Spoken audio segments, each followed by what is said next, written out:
So welcome everybody to the March 2021 edition of the Ecological Law and Governance Association webinar series. Tonight's or today's, wherever you are in the world, a webinar is being co-hosted by the Leadership for the Ecozoic Initiative of McGill University and the University of Vermont.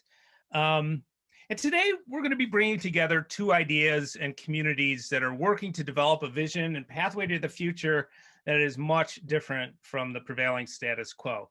This is the degrowth community, the degrowth movement, and the movement around ecological law and governance.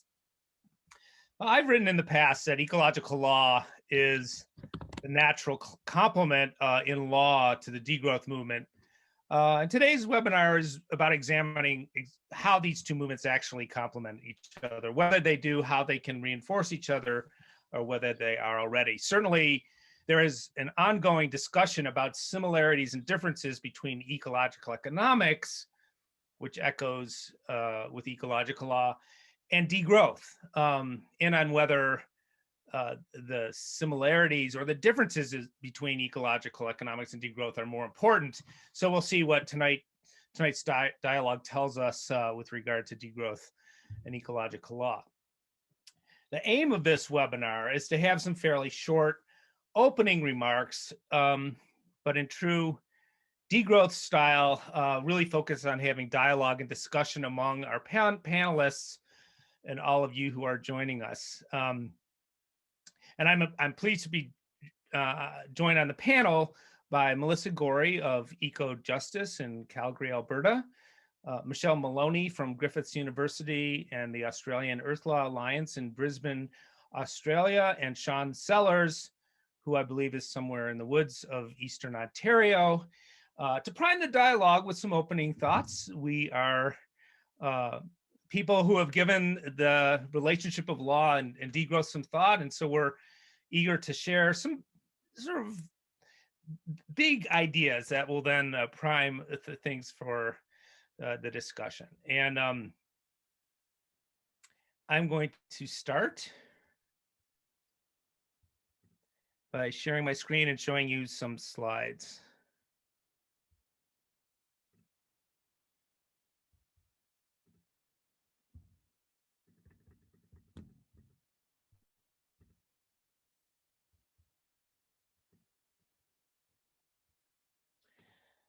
So my thinking about degrowth and ecological law, both, and I've been involved in both of these movements for quite some time. I was the director of the 2012 Degrowth Conference in Montreal, and I've written my law master's and my PhD on the idea of ecological law, and I'm a member, I'm on the steering committee of the Ecological Law Governance Association.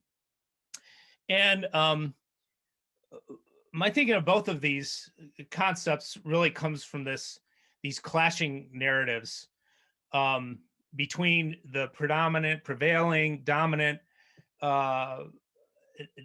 social, political, economic narrative of our times, which is very growth insistent. This is the narrative of the United Nations, of the G20 nations, and both collectively and individually, of the dominant economics, the conventional economists or neoclassical economists who are informing the international order and saying that we need to have growth in order to provide for people and also to take care of the planet. And that's in dynamic tension with a growing narrative, I would say, that is much more ecologically bounded. So this is a narrative of the degrowth community, of ecological economics, of its founders like Kenneth Boulding, Herman Daly, and so on. These narratives are in dynamic tension, and it is out of that tension that we're seeing new ideas emerge and strengthen, ideas about focusing our societal efforts on having a mutually enhancing human-earth relationship, on realizing the need for the primacy of ecological limits, of focusing on interhuman, interspecies, and intergenerational fairness in ways that go beyond assuming that the market is alone a good judge of justice and fairness. And this is the tension in which ecological economics, degrowth, and ecological law and governance are emerging. So in my writing, I've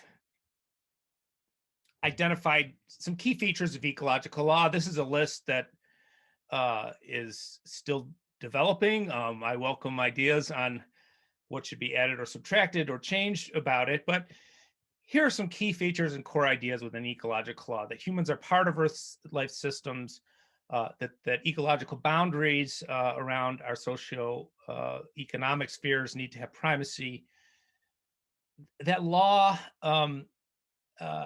needs to fully integrate ecological bounds in all areas of law, not just environmental law, but everything. Otherwise, you don't have primacy. That given the current state of the planet and provisioning of human societies, we need to focus much more on reducing material and energy throughput in the economy. The idea that the use of biocapacity and extracted materials needs to be based on real need, not on utilitarian desires, which are basically what market prices are based on. We have an economy that's built around wants, not around needs, and that's creating a crisis. There's the idea that ecological law needs to be global when there are global challenges like climate change, but needs to work down to the local level, and in fact should be operating the most local level, and that's the idea of subsidiarity. The implication here is that then you have a diversity of legal approaches at different local places around the world, but they meet up at the global level when they have to. It follows from that certain rules need to be binding and they need to be supranational. They have to exist beyond the national or state level. There's the idea of fair sharing among present and future generations of all life, human and other. There's a need for greatly expanded research and monitoring, really about how the way we provision society is creating ecological challenges and impacts that we're failing to acknowledge and address. Another idea is there should be precaution about crossing boundaries, so that we stay in what planetary boundaries researchers call safe operating space. And it needs to be adaptive. This is a challenge for law, which is often deemed to be certain and should not be changing. But if you have a systems-based approach, it really needs to be adaptive. Carlos Spert, who's written, who's developed what's called the Lens of Ecological Law, a way for examining whether existing laws line up with ecological law, has distilled these down, I think, very elegantly into three main ideas: ecocentrism, ecological primacy, and ecological justice. So I'm not going to go through this chart in detail, but just to show that in all of these different features of legal systems, you have stark differences between contemporary law, which includes environmental law, and the ecological law that I and others are trying to develop. And now let's look at some key ideas in degrowth. Well, that's a long conversation. I highly commend to you who don't know about it this book by Yorgos Kallis called Degrowth. Yorgos is just one of the leading thinkers about core ideas within degrowth, and he expresses them very, very well in this book and elsewhere.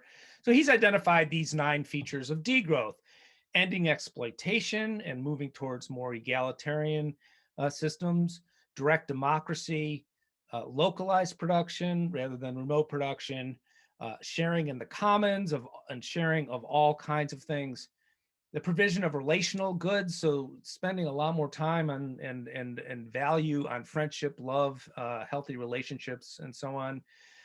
Unproductive expenditures geared to communal activities, so off of your personal devices and into communal festivals, games, arts, and so on.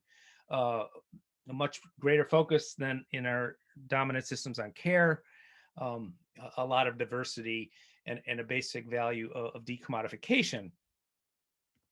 So when I look at that list and I look at ideas around ecological law, I really see a lot of commonalities, or I would suggest to you that these are areas where I think if there are commonalities, or commonalities can be developed between degrowth and ecological law. So in our dominant growth paradigm, it's mostly anthropocentric. There are strong legacies of colonialism with a huge problem of remote ownership, people owning often investments that are having huge impacts that the investors are completely unaware of faraway people and places. A focus on efficiency and ever increasing productivity. The notion of toxic masculinity and patriarchy is very much instilled in the dominant system today. There's the idea of the rational actor and utilitarianism. Again, we're all greedy people that are just trying to get more and more and more of what we want. A lot of focus on monetary valuation and commodification. A focus on the individual and private interests. A strong culture of monocultures and industrialism. And monocultures not just in production, but in ideas, in art, in in value. Even money can be considered a kind of monoculture, and almost fetishness about selfishness and competition. And this would be contrasted to a regenerative approach that I think is common to both degrowth and ecological law. That's ecocentric, focuses on attachment to place, about knowing when we've taken enough and stopping. There's resonance with ecofeminism, a focus on a plurality of acceptable approaches, not just one, and on the value of relationships, not on dominance of one of humans over others, or some humans over others. Multi-criteria evaluation is an alternative to just focusing on money. Respect and reciprocity are characteristics of relationship other than and not commodification. There's a much greater focus on communities and the common good, and appreciation of diversity and ecological integrity and cultural ecological integrity as being necessary to maintain resilience in our societies, and a much stronger emphasis on sharing, solidarity, and cooperation. Now, some of this comes together. I think you'll hear more about this later, so I'll just lead this quickly. But Kate Raworth's idea of a safe and just space for humanity, in which we have a social foundation that's important to maintain, but also an ecological ceiling represented by planetary boundaries. And I want to end here by just identifying some ongoing issue areas. So there are a lot of commonalities and resonance and similarities between degrowth and ecological law. But these are some issues that I see. The difference between value and putting value, which is sort of detached from the kind of moral foundations that are associated with values. There's tension between whether anarchist approaches are workable, or whether we really need to be managerial. Can we reform our systems, or do we need to escape from them? How pragmatic and flexible do we need to be, as opposed to sticking to utopian idealistic approaches that hopefully, even if far-fetched now, are ultimately plausible and doable? What is the mix between academic approaches, because both of these ideas are still quite theoretical, and activism, where you're calling for action that's relevant in the near term? Do we need to focus on small-scale grassroots alternatives and hope they take hold, or are we? Can the change we're looking for in both degrowth and ecological law only happen with large-scale revolt or mass movements? What is the balance between local and systems and plurality among systems, and the global or state-centered approaches that dominate today? how do we think of notions of abundance and scarcity? Yorgos Kallis has a lot of interesting things to say, among others, on that. How much of this rests in the imaginary? How much is experiential? And how do we move from the imaginary to the experience?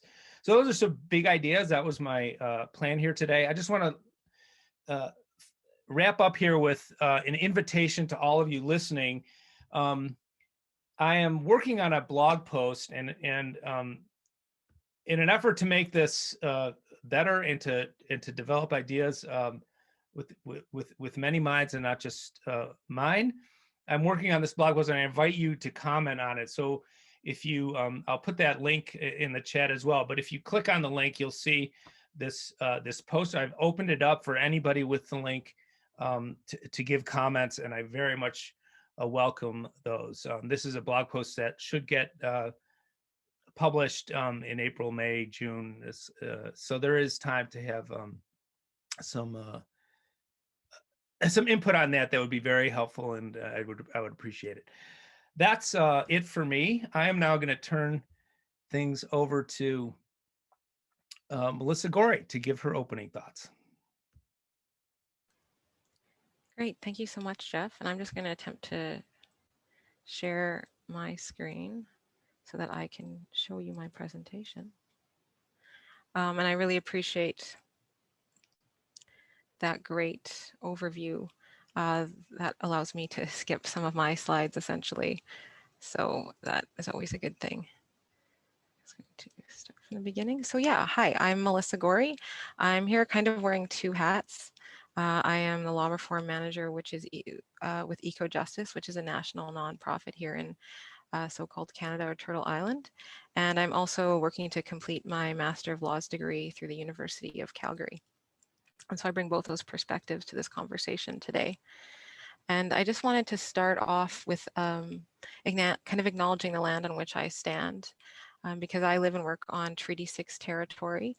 And more specifically, I'm situated in Edmonton, or Amiskwaciy, Waskagan, which means Beaver Hills House in Nihiau or Cree. And since time immemorial, this land has been a gathering place, a traveling route, and a home for many Indigenous peoples, including the Nehiyaw, the Tsuut'ina, the Niitsitapi, the Métis, the Nakota Sioux, the Haudenosaunee, the Dene-Suanee, the Anishinaabe, and the Inuit. And I'll speak a bit more in my couple of slides about the relationship of, at least from my perspective, of giving that land acknowledgement and my perspective on this work. So I can kind of skip through the first few slides, but just really noting the part of the degrowth theory that I've honed in on in my work is the aspect where it calls for a downscaling of production and consumption to increase human well-being and ecological conditions on the planet. And that aspect that recognizes the need for limits. And I can also skip over this for the most part, because Jeff gave such a great overview of ecological law, and really a lot of the reading and the understanding that I've come to is because of Jeff and others like Michelle, who's here, and Carla Spurt, and their writing on this topic. But just really honing in on, from my perspective anyways, the ecological primacy element that Jeff spoke to, and the needing for human systems, so whether it's economic, legal, socio-political, for all of those systems to be ecologically bound and recognize the kind of the laws of nature that exist, whether or not we want to ensure that our laws comply with them, that the laws of nature are supreme. And so that really includes a requirement that we constrain material and energy use to be within those limits. So I just pulled this quote from Jeff's work, and I won't read through it all, but to me it highlighted some of the beautiful intersections between degrowth and ecological law, and recognizing that because humans have transgressed so many of the ecological limits that exist, that we really need that radical refocusing of the economy and reduction in throughput of energy and material. And that this really aligns with what ecological law is calling for and what the degrowth movement is about. So I just wanted to take the few minutes that I have to put on more of my practical hat, which I love being in the theoretical, but my work with EcoJustice, one of the things that we're doing is thinking about a vision for kind of a future transformative legal regime in Canada and what that could look like. And so that is necessitating that I think about what the practical recommendations within the state-based colonial system, what some of those pieces could look like. And so I just wanted to highlight some of the things that I think about when I think about the intersections between degrowth and ecological law and how they can work together in a complementary fashion, and some of the practical on-the-ground opportunities that exist currently. So we've already seen the lovely graphic about the donut economy. And so just thinking about broadly the role that law can play in creating an ecologically bound system. And there's a lot written in ecological law about the need to respect ecological limits and relying on the planetary boundaries concepts. So I think, that's not anything new. That wouldn't surprise anybody. But I just wanted to note that there are examples out there of how this is being done.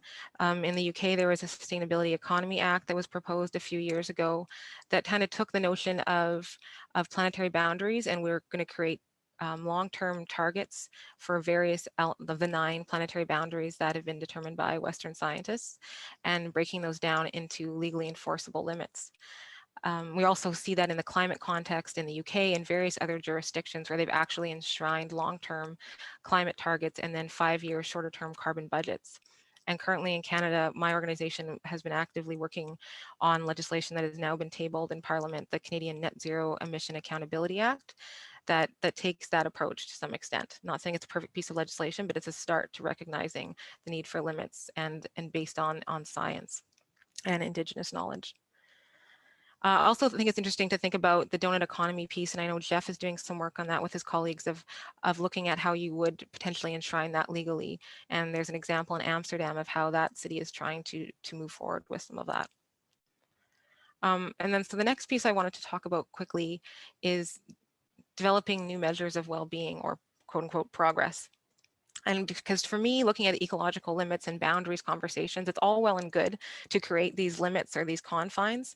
But if we're not addressing some of the root causes, the need for continued growth, individualism, like a lot of the elements that are very well spoken to by the degrowth movement and by the ecological law theory, you're going to keep hitting against the wall, and because you're not addressing the root cause. It's like you keep trying to dump water out of the bathtub, but the water keeps coming in and it keeps filling up.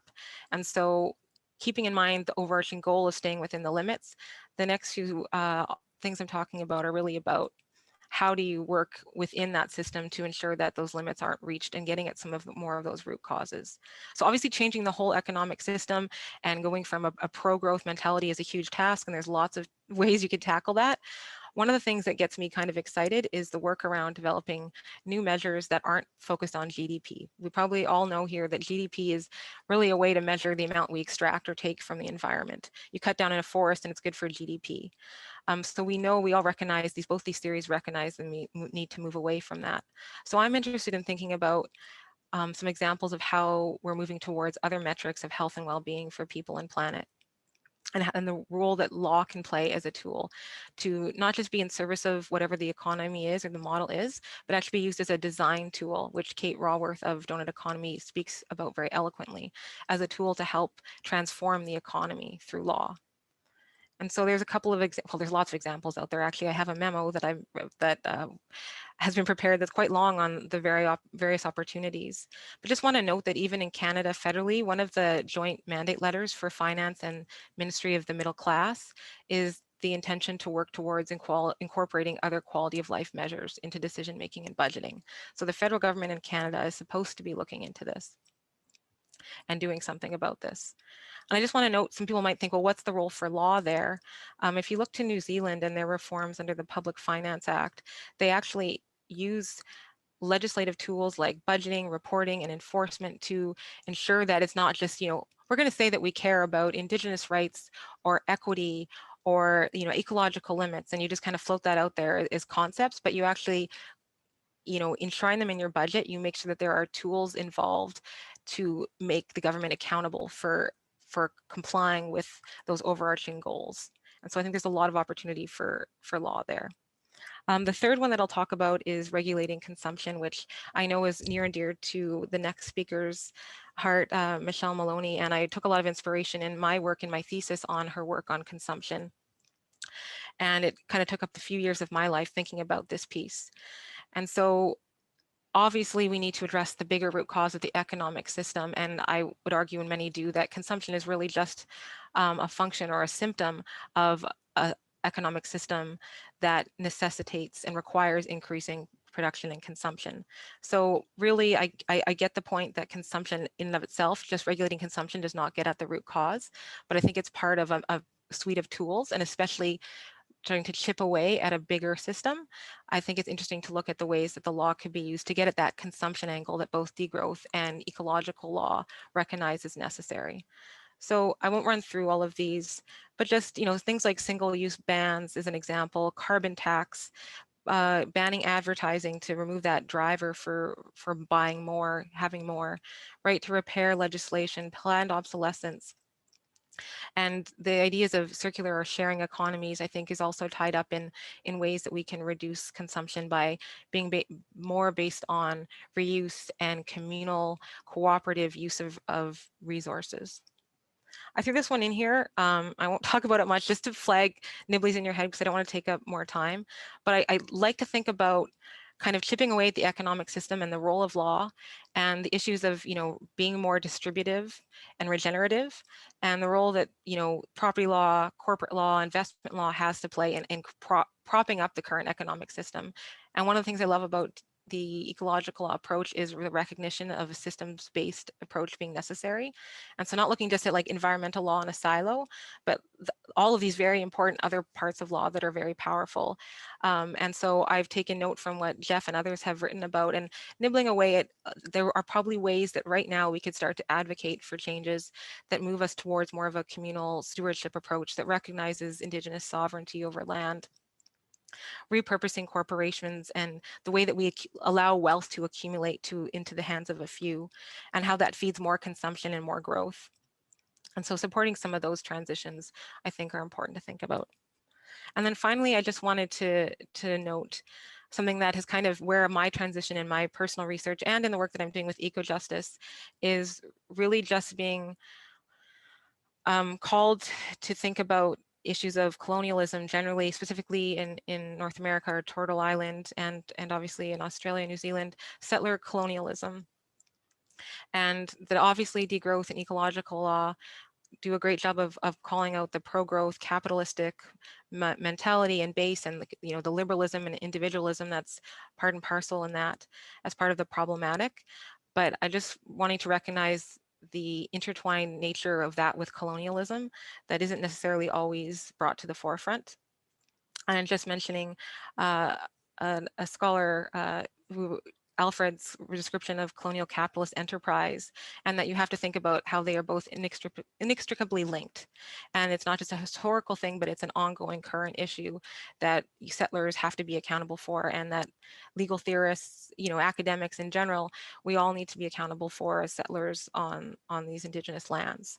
So just flagging ways that these theories could potentially deepen their engagement with issues of colonialism, and addressing that as well as issues of growth and the way that they are very much interrelated.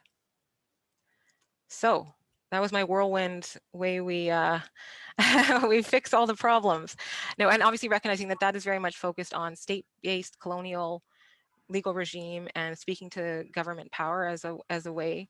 And I'm interested to hear the conversation about the grassroots, the more local based initiatives, which I'm also very interested in. So just flagging that as a caveat in my presentation. I'm going to stop sharing, hopefully. Thank you very much. Thank you so much, Melissa. It's so great to have your perspective as someone who's, working on law reform, and so necessarily in a way focused on the near term, but with this long-term vision. So thanks for connecting those things, and thanks for putting on the table the big issue of settler colonialism. We have another webinar later in the year. I invite you to go check out the webinar series looking explicitly on the decolonial aspects of ecological law. So perhaps we can get a little more into that later. But for now, I'm going to turn things over to Michelle Maloney. Thank you so much, and hi everyone. Thank you so much, Jeff and Melissa. I was so glad that I'm following you both, because it means I can delve into a couple of areas of my work, but you guys have set up the framework so brilliantly. Firstly, I'll introduce myself. So I'm Michelle Maloney. I live in Brisbane, in a beautiful part of Australia, southeast Queensland. I live, work and play on the traditional custodial lands of the Turrbal and Yagara peoples. And I always like to acknowledge elders past, present and emerging, and the debt that we as settler peoples owe to the remarkable ancient governance structures and civilization that lived here before invasion in 1788. And I'll talk in a moment about a number of the initiatives that I'm involved in with my Indigenous friends and colleagues, talking to some of the points that Melissa particularly raised. I haven't got any slides because after doing a PhD on the possibilities around regulating consumption, when I started to do some slides, it got too big. So I'm going to focus on two core things that I'd like to share with you from my own work and thinking. Excuse me. The first one is actually the evolution of the activist and organizational work that we do within ALA, because the story of how we developed the Earth Laws Alliance and then developed the New Economy Network, particularly with a degrowth focus in mind, and ensured that future dreaming, an entity that is about Indigenous and non-Indigenous partnership, is giving primary guidance through all of our work. I mean, all of these elements to me are very humble efforts to make a contribution to the problems we face, but also probably very important examples of the practical action people can take. So I'll talk about that for just a couple of minutes. And then the second chunk of what I'd like to talk about is actually the fascinating world of regulatory theory that I had to embark into when I did my PhD, and some insights about the role of what we would think of as traditional law and regulation in actually being able to support degrowth and encourage, facilitate or coerce the reduction in consumption. And that in itself is a very fascinating topic, because typically in neoliberal economic civilizations, should we call them, the idea of regulating to reduce anything is seen as an anathema to the growth mindset. And in particular, in my work, I focused on looking at individual and households, the kinds of places that neoliberal theory says law can never go, that the rights of individuals and the rights of households is sacrosanct. And for anyone who's examined either property law or deep ecology, we know that some of the Western notions of individualism is part of our problem. We think that if someone owns something, they can cut it down, or if they own something, they've got the right to shop. But actually questioning the deeper underpinnings of our mindset in the mainstream settler pro-growth capitalism societies is actually really important. So first, the story of Australian Earth Laws Alliance, because a number of us founded the organisation between 2011 and formally in 2012 in a direct response to Earth jurisprudence and the work of Thomas Berry and his book, The Great Work, which actually called for us to critique the underpinning structures of industrialised society. The four underpinning structures that he pointed to were law and government, the economic system, the education system, and religion. We don't tend to go into religion so much as embracing the human spirit and our role as people who love planet.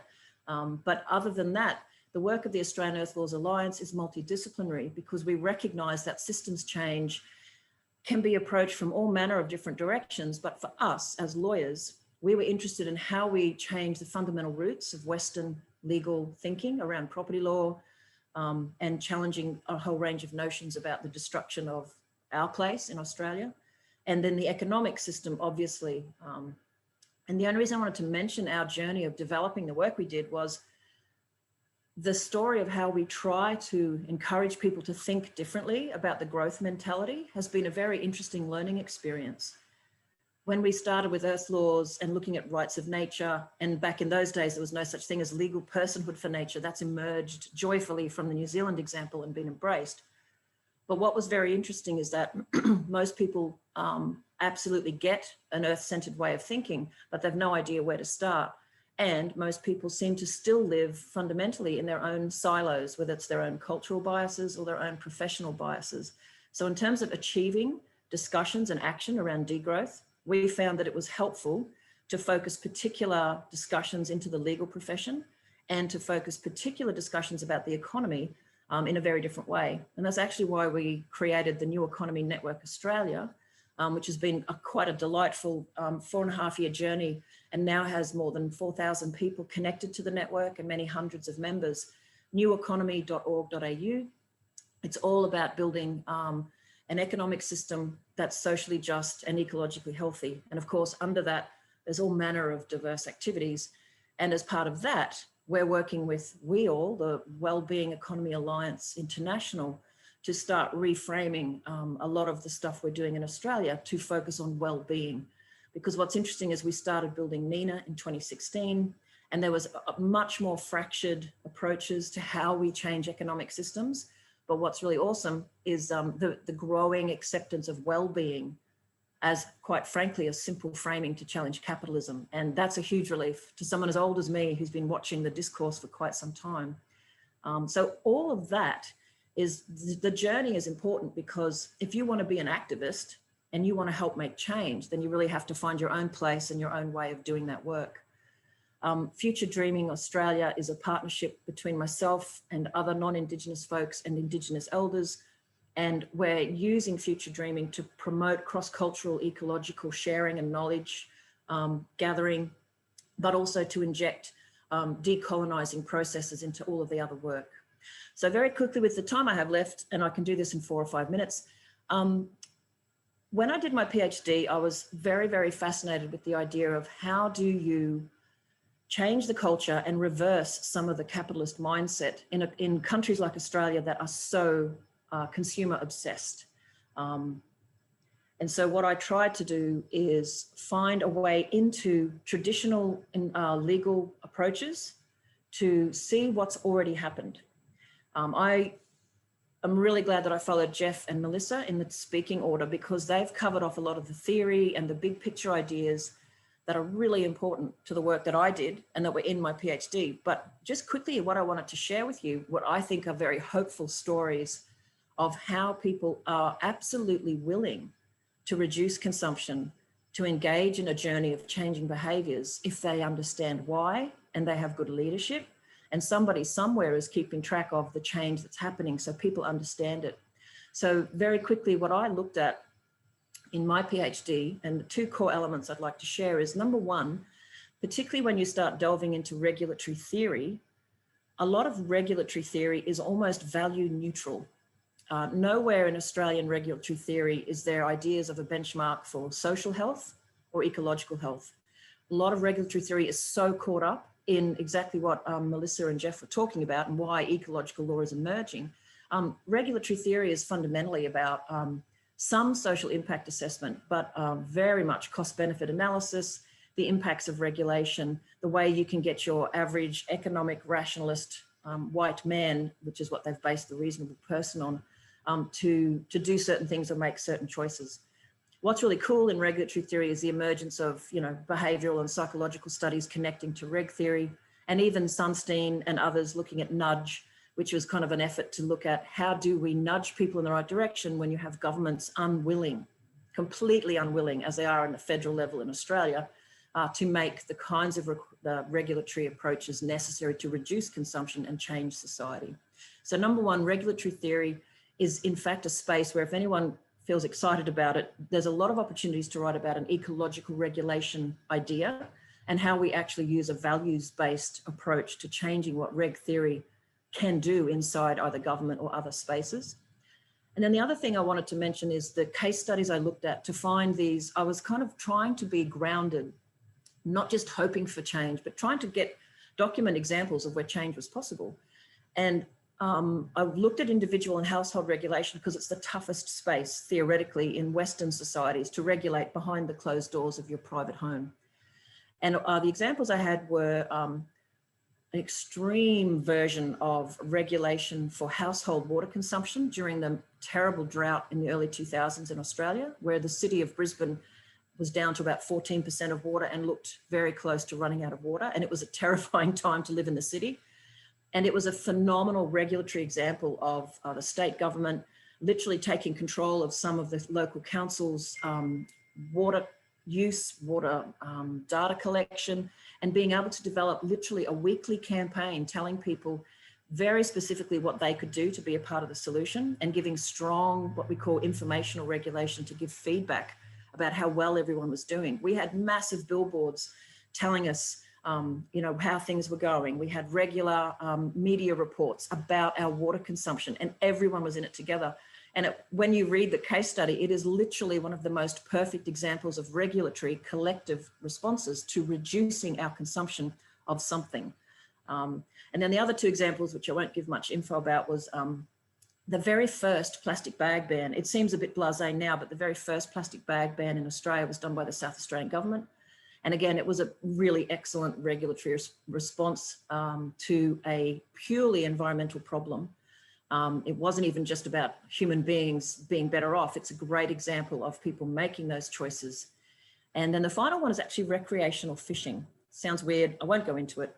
But it's a really important example of how the state government in my jurisdiction had to make a whole range of changes to make people understand ecological limits, to make people understand that if they wanted to continue certain recreational activities that are quite literally tribal and deeply and primally held by many groups, they would have to change what they were doing. And the buy-in from the local communities, this ongoing theme of we can actually regulate for degrowth if we have really good communication between those who are trying to do the regulation and those who are affected.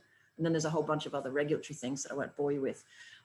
So what I just wanted to share was that story, because in my PhD, I was really comforted by the fact that with the right approach and the right information, people will embrace doing less, using less, changing systems.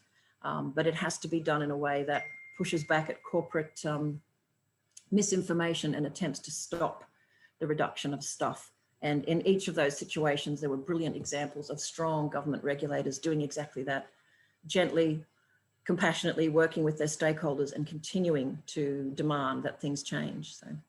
So I hope that that long rambling overview of both how you can engage your organization into some of these systems approaches, but also the importance of regulatory theory and good old-fashioned existing tools we have right now in the right hands can achieve a great deal in the degrowth space.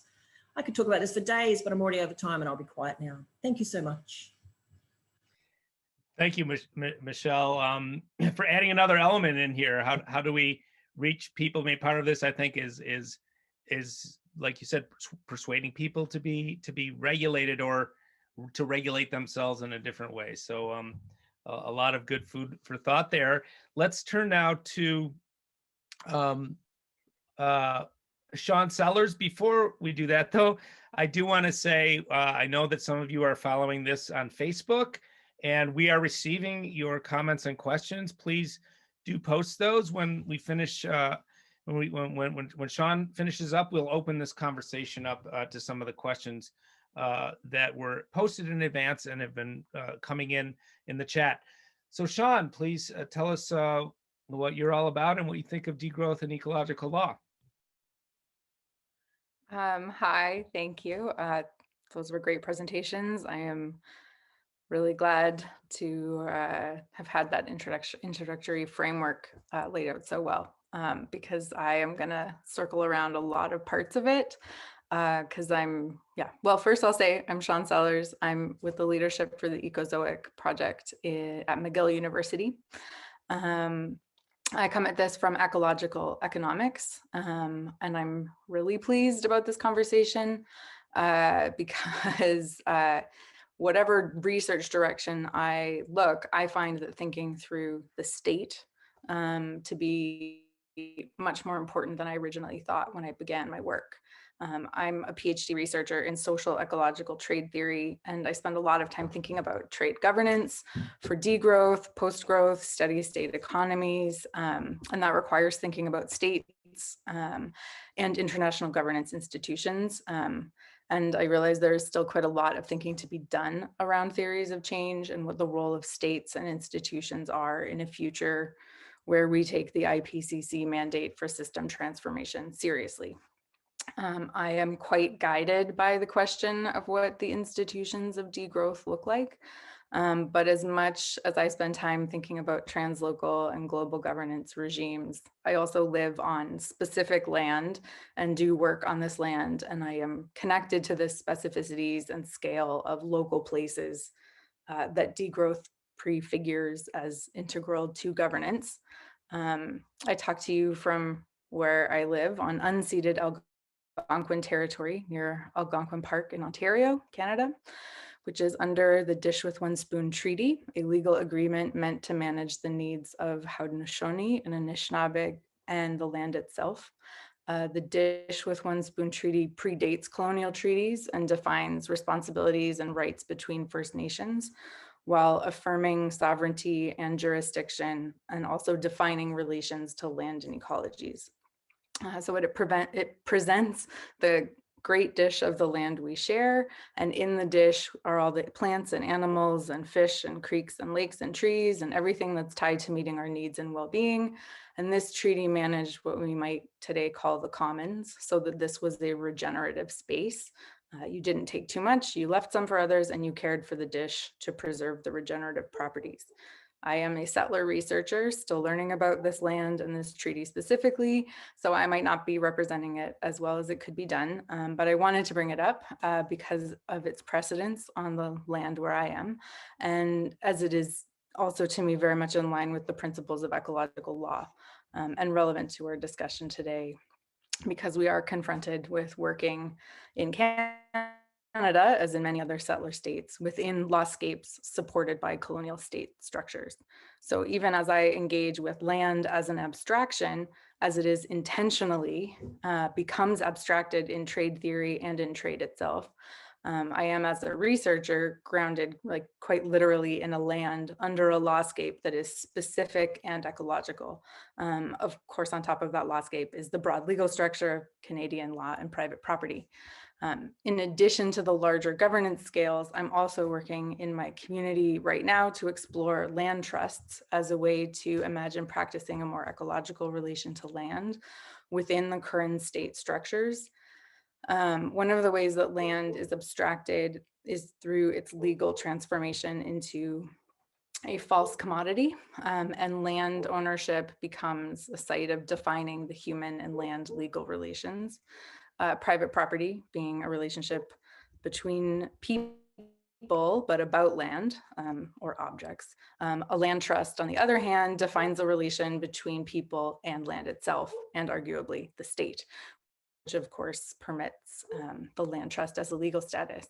The purpose of a land trust is to protect land in a permanent manner. Protect from what is not usually discussed in explicit terms, but I certainly come to it as protecting land from becoming a commodity form, and protecting land from market logic, from becoming private property, and all of the vulnerabilities and logical inconsistencies that are part of that. Of the many types of land trust that can exist, the sort of single notable distinction in legal terms becomes that it is removed from markets. And in the work that I do in my community with land trusts, it comes into conflict with, or not conflict, but we end up, there's a tension that I think is relevant to degrowth and ecological law, in that, for instance, in the UK, there was a really exciting, rigorous proposal for land trusts that included a lot of public land trust funding and management. But because of the role of the sort of colonial legal structures here, that is not actually on the table as a primary sort of orientation for what we want, how we want this land trust to be managed. And so it's interesting to see the different sort of like political approaches that need to take place for historical reasons, for socially situated reasons. But it makes me certainly think that if we talk about law, if we talk about law and degrowth together, then degrowth needs to be anti-colonial. But I realize that I am saying that within a really rigorous sort of network of people that pays attention to anti-colonial and decolonial imaginings of the future. So I know that there are other people who may not think that degrowth must be anti-colonial. But I do think that bringing law into it, and then thus the circularity of then thinking what bounds the law in talking about land and ecologies leads us more towards an anti-colonial framework.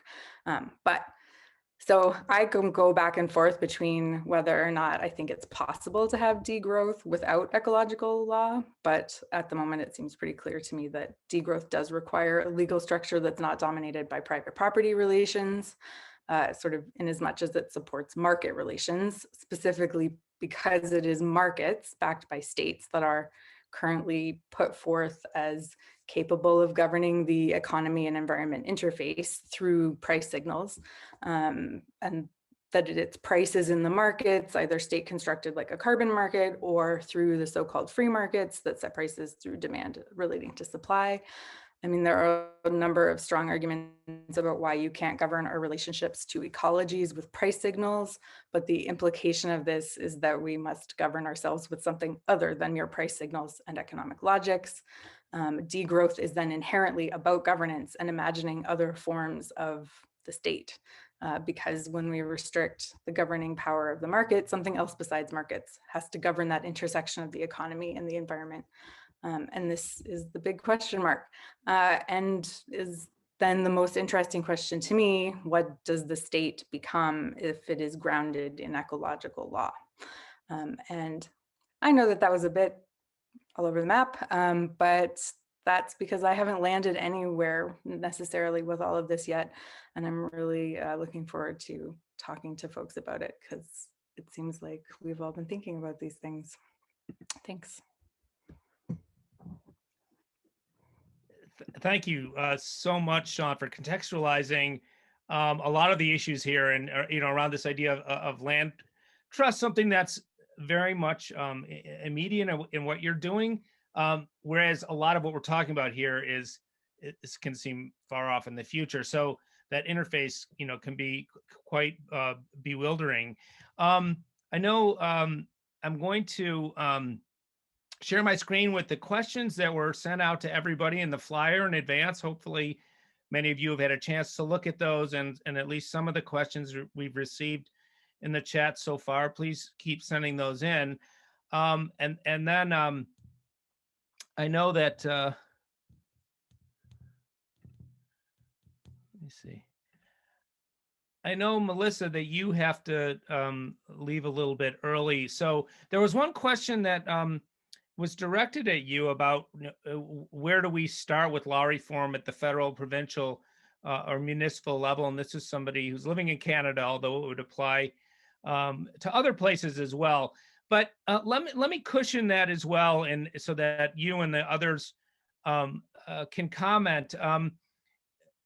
About the role of the state and how when we think about addressing challenges from the local to the global scale, within degrowth especially, there's a fairly strong anarchist streak, so a high level of suspicion about organizing around states, especially how that manifests itself today. And yet a lot of the short-term things or transitional ideas we may be talking about may be dependent on the state. And when we're talking about a state like Canada and all the states that those of us on the panel are from, we're talking about colonial states. And by the way, I do want to say I'm in Western New York on the traditional lands of the Seneca Nation of the Haudenosaunee, and very much appreciate the worldviews and legal traditions that the Seneca and other members of the Haudenosaunee Confederacy have left us with. They're part of perhaps where we need to go in the future. So, Melissa, this idea of federal, provincial, municipal, and the role of states and managerialism associated with states, I wonder what your thoughts are about that. Yeah, that's a great question. And it's one that's kept me up at night a lot, because I came through the colonial legal system. I have been very much working with state-based law and the belief in law reform through state government for many years, but have come along in the process of doing this work to really think about the need for that groundswell, the grassroots push, the local community-based led ways to really move forward, and seeing the inertia that exists within the state. And there's a lot of great scholarship written by, under Degrowth and Ecological Law and others about why that is, and all the interests that play, that makes it feel like the state's willingness to actually engage with a fundamental shift in how we do, the economic modeling, how we think about society, how we think about our relationship to other members of the more than human world. It takes such a foundational transformative paradigm shift that it can feel overwhelming. And so that's part of why my presentation was trying to think about what are some of the concrete ways that it feels like we can start to pick away, and things that the state could potentially get on board with. And I really take Michelle's point about framing it not as opposed to like we're anti-growth, but we're pro something else. We're for healthy, resilient people, land, air, water, creating a vision of something that we're moving towards that's a purpose that we all can get behind. And so I think that's a really foundational piece. And so I think that that's something that has been really weighing on my mind. And so I think there's really value in obviously still working at the ways that we can help create a change in narrative within government and chip away at some of those pieces. But I really also see such a benefit in, and I don't remember what the model is called, but it's where, you have a certain worldview or a certain paradigm that's happening. That's not a linear thing where it starts, it grows, and then it ends. But at the same time, there can be almost like a parallel or an alternative future that is evolving. And at the same time that you're working with, the state-based system, the current system, you can also be developing and creating other ways of doing. And I really see the value in building up at the same time the grassroots community power. And we didn't really just talk about, direct democracy and the more procedural and participatory elements that are involved in both of these theories, but those aspects are so foundational to affecting change. And so I guess that's one of the things that I think about a lot, is how we help support that the swell of people that agree that this change needs to happen, but the powers that be, the corporate influence, the other aspects that are making it feel like it's potentially impossible, and silencing the voices of the many that maybe don't have as much power, and the inequity that exists there. How do we help create processes that raise those voices up and engage those voices and support their ability to thrive and speak? And so on that note, I really can't not speak about the fact that we need to be in supporting Indigenous sovereignty and Indigenous connection to the land and Indigenous stewardship. And so in the question about, taking it back to the municipal, provincial, federal, I'm very interested in the very local level, because it allows for more of that engagement with legal pluralism, and recognizing that, there are hundreds of nations and Indigenous communities across so-called Canada, and that to meaningfully engage in more of a nation-to-nation relationship will take a lot of those local based initiatives and, state-based government and Indigenous governments working together in a future that we can build. So I feel like my answer kind of was all over the map too, but I just feel like it is a very complicated system to operate in. And I've definitely worked in the sphere of, well, let's go national because it's broad scope, you hit it all, one fell swoop. And so you don't have to nibble away at municipalities or provinces, you just get it all done in one.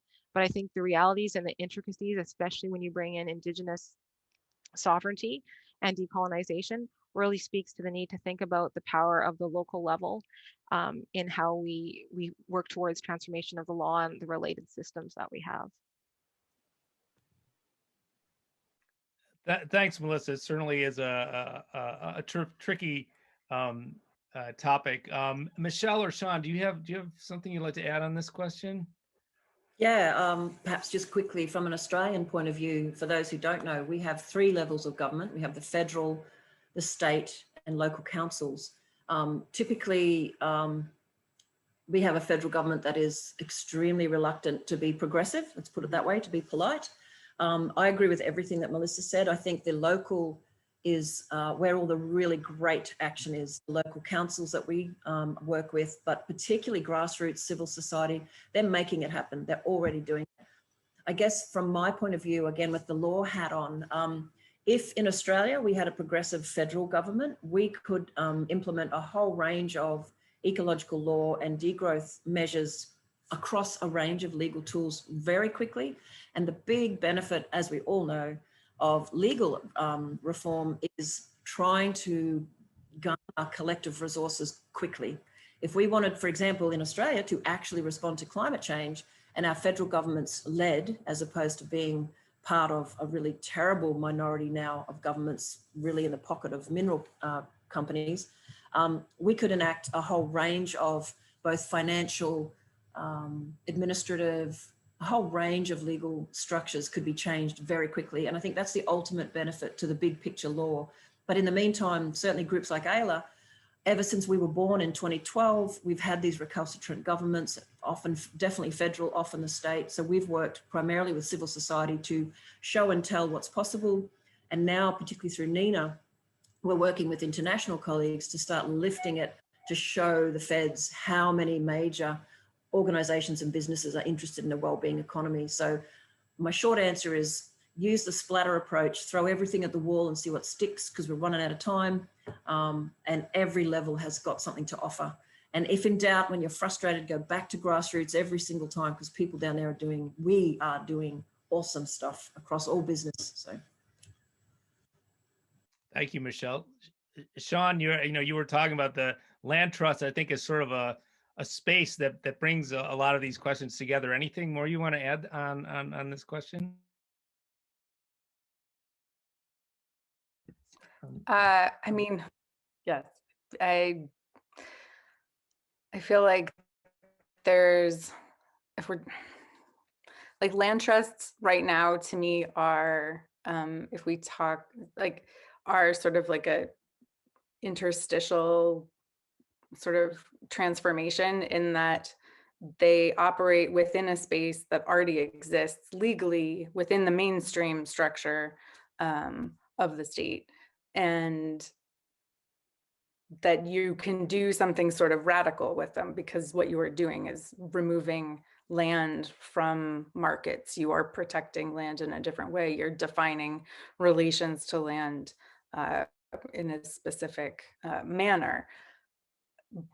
But that happens within the current state structures, and theoretically only as long as the state upholds them. So I don't necessarily look at that as like a form of like a legal transformation. It's more like creating the spaces within legal structures that already exist in order to demonstrate and be part of sort of a broader understanding of what is possible. So, which then I think would contribute to building like a larger base for support of other legal transformations. But I don't necessarily, it's sort of on the pathway towards a transformation. It is not itself the final stage of degrowth relations to land per se, maybe. Yeah, we're probably quite a distance from that. What I wanted to share on this question is when I've been getting a lot of inspiration lately, at least, when I imagine the best long-term scenario from the Whanganui settlement in New Zealand as a place, as a model for addressing these kinds of dilemmas, because what you had there were, centuries old, or decades at least old, justice claims that were unresolved between, people who had an indigenous legal traditions, indigenous worldviews that were very much at odds with the settler system that became dominant and overrode that territory. But those justice claims didn't go away, and so what you have in the Whanganui settlement is perhaps a new post-colonial hybrid emerging. This is my hope here, where Michelle referred to regulations as being value neutral. That settlement and the law that implements it has values at the heart of it, and they are the indigenous values that the Maori brought to that and insisted upon in order to agree to a settlement that they could live with. And so, at least in theory, the hope here is that even with the settler base, or the communities and so on, that are dealing with the river going forward, they have to be looking at that. Decisions, communal decisions have to be taken with those values front and center. So how that's going to play out is something many of us, I think, are very curious to see. But as a model of resolving these very long-standing justice claims between a system that really got it right, but was treated as if it was completely irrelevant by the doctrine of discovery. So the indigenous ideologies, many of which we see reflected in ecological and law and degrowth, were subjugated by the doctrine of discovery when the European settlers came. Now there's a possibility of them re-emerging in in settlement of these longstanding unresolved justice claims that is post-colonial. That it's necessarily, in my view, a hybrid. We can't we can't go back. The Europeans aren't going to all go back to Europe now, and that's just not. It's like invasive species. You can't get rid of all of them. But now we have things like novel ecosystems that are actually supporting life, but in a different way. They're hybrids. They create, for me, and I think others, a bit of discomfort, but there's a reality check in that's what the future is. So what is the best hybrid that those kind of models like the Wanganui settlement can represent, and how can that be replicated in other places? We've in Canada had the Magpie River recently acknowledged by an Inuit council and a municipal council as having legal personality. Again, creating a new kind of hybrid of how the future of that watershed is going to go forward. Can I jump in enthusiastically, Jeff? Because I think as Westerners, one of the things that we do, which is beautiful but also deeply flawed, is looking for the next big thing, the next ism, the next model, the thing that everyone can use. And perhaps if we go back to a quieter place-based approach, the Whanganui River settlement was very unique to that place. It was very unique to that time when Maori people realized that the government wasn't going to hand over custodial responsibility fully to that river. And they negotiated this unusual hybrid. And it has inspired a huge number of activities around the world. It's phenomenal. But if you look at the deeper cultural aspects of Indigenous communities around the world, they've all got very different models. And we grapple with this in Australia right now because rights of nature, ecological law, all of these concepts are fundamentally Westerners pushing back at their own Western system. Aboriginal people in this country, as one of the oldest cultures on earth, have their own legal system. They only need a hybrid when they're trying to get the current dominant colonial powers to make a space for their legal system to be recognised. So I guess I would just suggest that wherever you are, the place, the land, the uniqueness of the bioregion, the river, the system, whatever, but the people themselves need to create their own responses to what's going on around the world. I'm working with a remarkable Indigenous elder called Mary Graham, and she always questions the rights of nature approach, not to be negative, but to say, where's the law of obligation? Aboriginal communities had very deep relationist ethos laws. So, and if you look at them, I wish I had time, but the map of Australia pre-1788 has got something like 600, what some folks call First Nations, other people call language groups. But if you think about it as Europe times 10, every single place, and many of them were built around the bioregional connections, had their own dreaming, their own law, and their own unique take on certain songlines. I do not pretend to be an expert in any way, but Mary and I are working on a book together, which is exploring what law could look like in the future. We're literally calling it future law with other bits attached, because in Australia, legal pluralism is going to have to find a way so that Indigenous law can be seen as Indigenous law, not the deeply flawed native title stuff, which is terrible. And what Mary talks about is ultimately what we really want to do is rebuild an earth-centered ethic. And then every local place has its own law. So as a lawyer, I'm actually working on a range of projects that actually look at, if we come from country up, what could the unique laws be for that place? Not what's the cookie cutter approach we can use in a federally dumped down system, but how do we break up the concrete of Western law and go back to a natural flourishing, the law, the land as the law? And that to me is a really fun, deep analysis to think about. So I'm not in any way contradicting what you're saying, Jeff. I'm building on it. So I think what the river represents is something remarkable. But what I'm curious about is how local peoples, settler and Indigenous, or one or the other, can play with those ideas and make them something better and something unique to themselves. And in Australia, I'm really interested to see where Mary Graham's ideas around the law of obligation come from, because we have big arguments about Westerners don't like having these duties imposed on them, and they've been flip-floppy in our country. You know, there is no benchmark for thou shalt have an ecologically healthy state jurisdiction. It's not been on the radar because it was always about resource consumption and extraction. So these issues are absolutely fascinating, and they're definitely the future of ecological law, I think. How we, and not just giving lip service to place-based, but how do we protect this unique desert ecosystem with its unique desert laws? How do we protect these rainforests with their unique rainforest laws? You know, that's what I'm excited about. And yes, I've read The Biggest Estate on Earth by Bill Gammage, and I'll take your Bill Gammage and I'll up you with Bruce Pascoe, Dark Emu, and Tyson Yunker Porter, Sand Talk. And next year you can read Mary and my book, and it'll be weird but interesting. Thank you. Great. So rant. Michelle is commenting on some, if you want to know what's going on there, some things in the chat. So yeah, maybe, yeah, I agree. This is an area to be humble.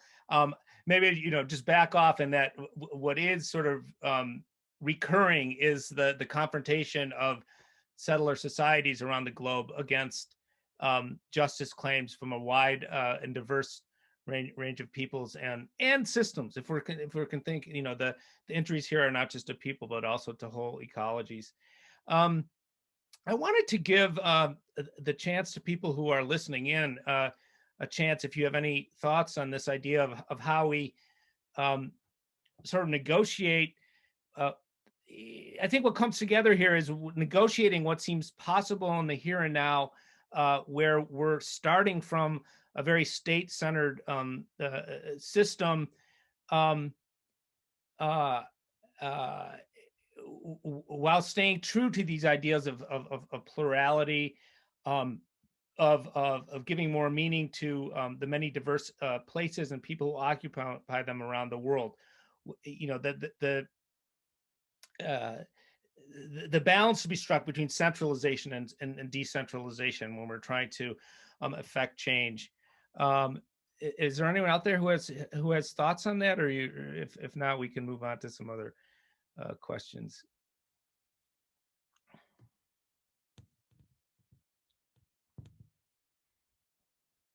Well, let me. Well, you can think about that, folks. And meanwhile, I want to go back to a question that came up fairly early in the chat, and this is about you know, banking. You know, how do we think of banking, which is, if you think of the globalized world, something that has grown big. You know, there is such, you know, just like we have big pharma, big ag, we have big banking. That's very much tied to the dominant legal system. What would be different in degrowth and ecological law in what we're trying to accomplish with something like banking? Any thoughts on that from our panel members? And let me just say, well, let me start this off. You know, the part of this that I just really I focus on a bit is just this whole idea of remote investment. You know, how can we unravel? You know, part of this is unraveling a system that's hardwired right now.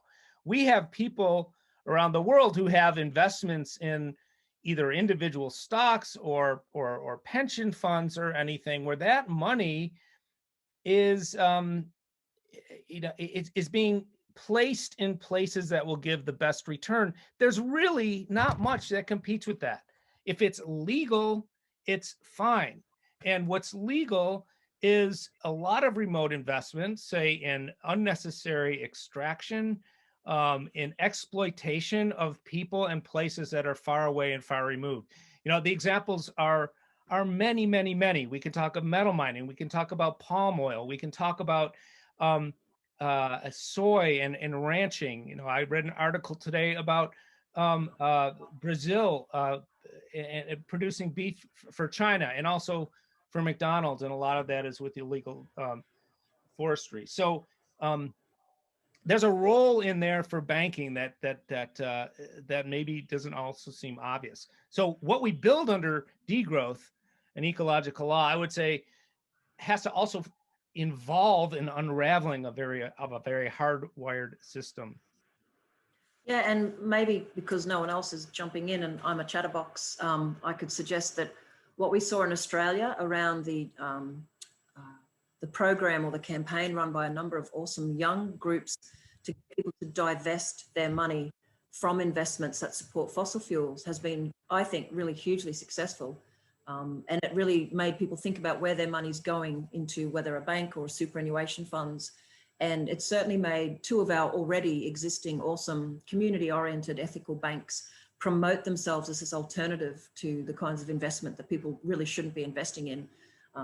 I won't plug them because that's inappropriate, but my organization's bank with one of them because they talk about themselves as, you know, the bank that invests in people and planet, not fossil fuels, arms, extraction, et cetera, et cetera. So I think, but not only that, we see in Australia this terrible, terrible pattern.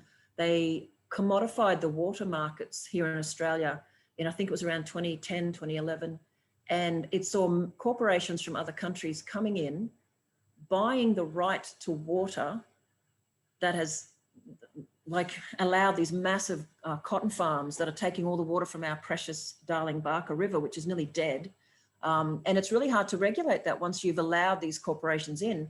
I'm working with some folks to actually estimate what it would cost to pay them all out and shut them down. And it's billions to actually get them out and to stop that commodification of water. So by that, I mean the separation. Anyone can buy water. They don't have to have land connected to this beautiful, amazing river. They can just buy the water. And it just has set up this whole other process. So it's like the opposite of effective banking and regulation for caring for country. It's an obscene, horrific problem that's now becoming very difficult to unravel. So, yeah, and Sean, you know, this has some link to questions of trade. Maybe I hope it's not too much a leap to make that analogy or to bring that in, that idea. And I wonder if what you think about this idea of banking, finance, and so on.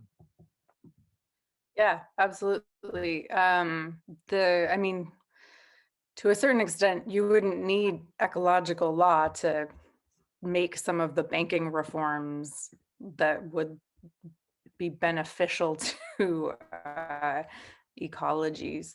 And some of that refers or sort of relates to remote ownership in terms of just reducing the financialization of the global economy, and, you know, reversing, aside from limiting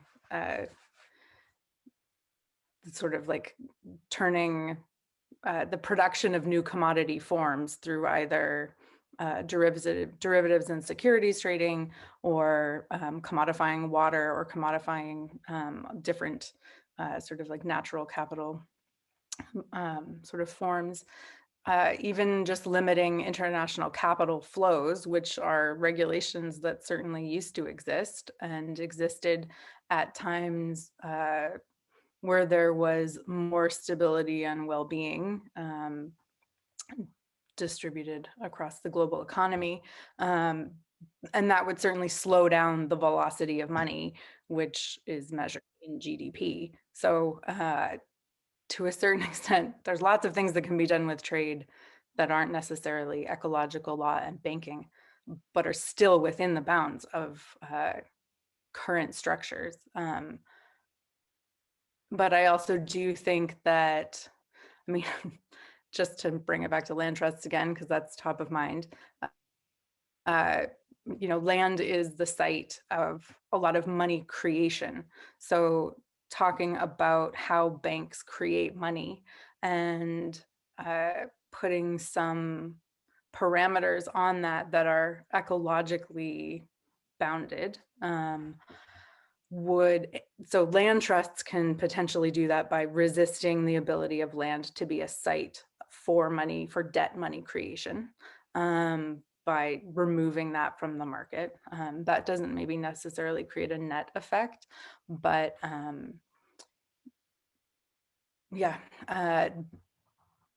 But even if there were a regulation to sort of prevent land from being a site of money creation, would itself be an ecological banking sort of perspective. And I think to a certain extent, not specifically tied to land, but there's some good work on ecological monetary theory that talks about by Joe Ament and Romain Schwartzman. I'm not sure how to pronounce his last name, but yeah, that certainly talks about how money is created, and how money is created through banking is absolutely critical to degrowth.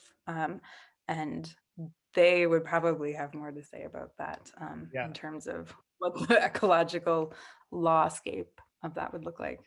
Yeah, I have a hard time recalling some of that stuff as well. But I think, you know, in addition to things like taking things out of the market that is subject to, you know, debt-based money, there's the whole idea of who's creating that. It's the privatization of banking. You know, that in the United States, and probably in the country that anybody on the Zoom here or on Facebook Live listening in is created by debt, by a fractional reserve system, something that allows banks privately to loan money, you know, and that creates a system where they want to get repaid with interest, and it's very hard to envision that kind of system without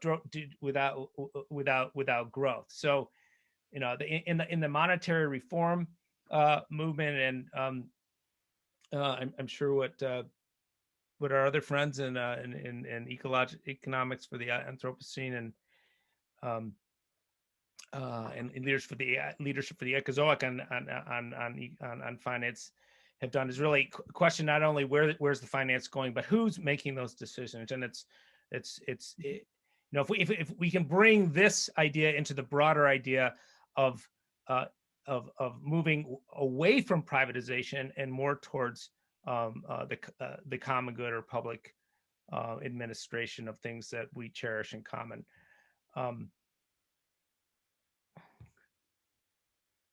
Any other thoughts from the audience? This was the idea of having a dialogue. Appreciate the people listening in. Mary D.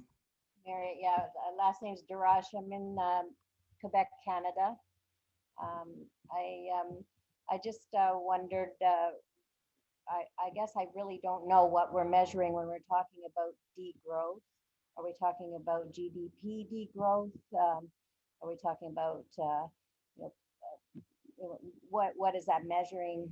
Okay, so yeah, that's you know, degrowth was chosen as kind of a shock word because the quest for growth, and what we're talking often about is economic growth and GDP, is pretty universal among state governance, but the primary focus is on reducing or degrowing production and consumption, which is what's driving many social and ecological crises around the world.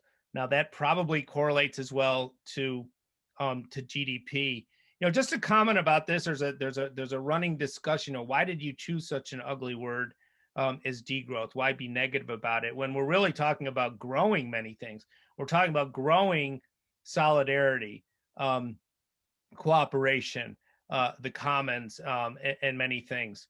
But really, what we're talking about first and foremost is a decrease in production and consumption, and therefore by correlation in the way our economy works in things like GDP.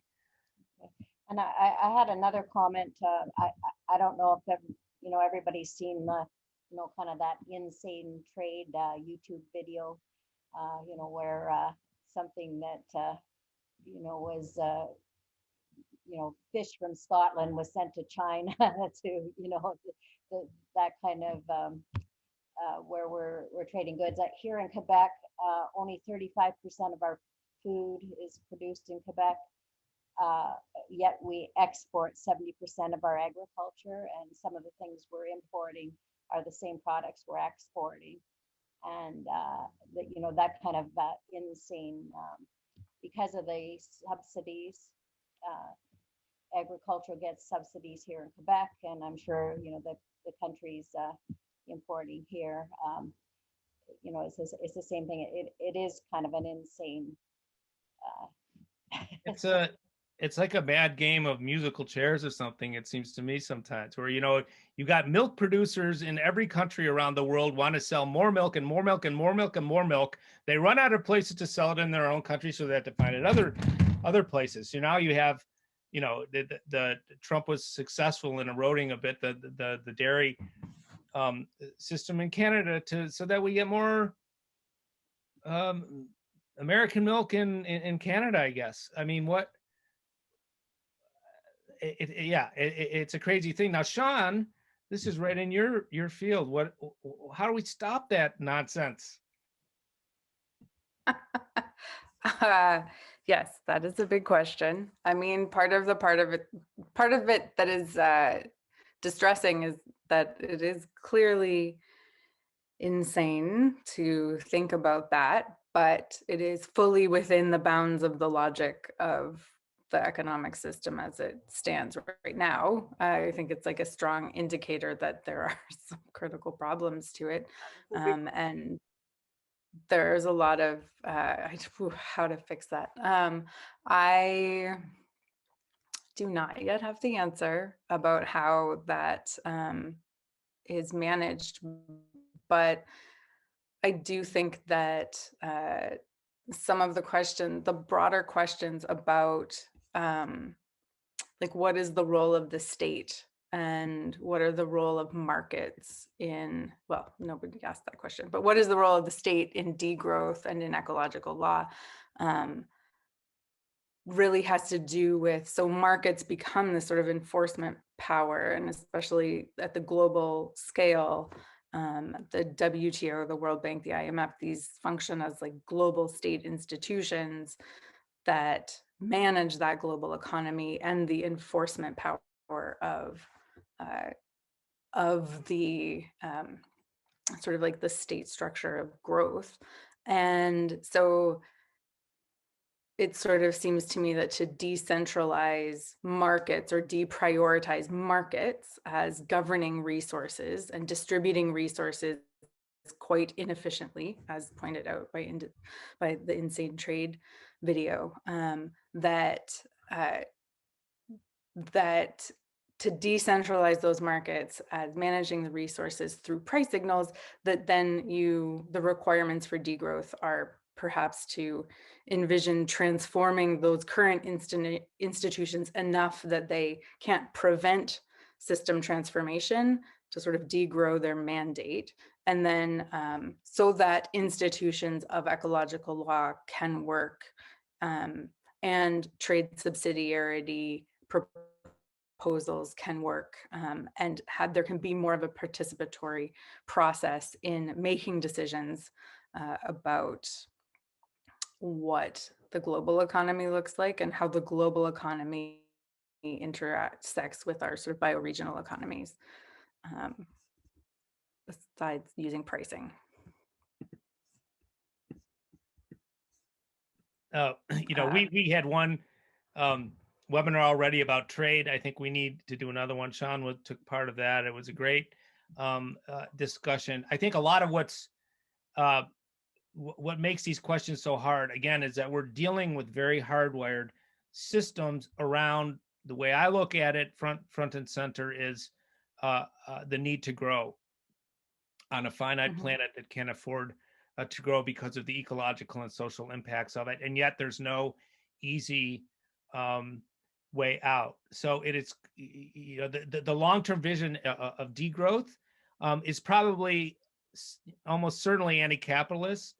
In ecological economics, there was a discussion in my email box this week about, well, maybe you can have no growth or steady state with capitalism.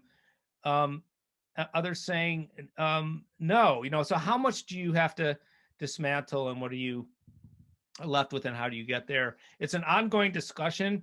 What is for sure is that both degrowth and ecological law are emerging from grave concerns about where our current dominant system is headed, that is state-centered, that is focused on privatization, that is premised on relations of commodification and objectification and market, looking at market value of sometimes other people, certainly other things, and other species. So these are huge, huge long-term projects. Much of it is in the future. Thank you all very much for tuning in today. Our next webinar in the ALGA series is on April 20th. It's on feminist and queer approaches to environmental law and rights. So I welcome you to join in for that. This webinar was recorded and will be posted on the ALGA website along with presentations. Again, thank you very much to our panelists and to everybody who tuned in today. Thank you very much and have a good night.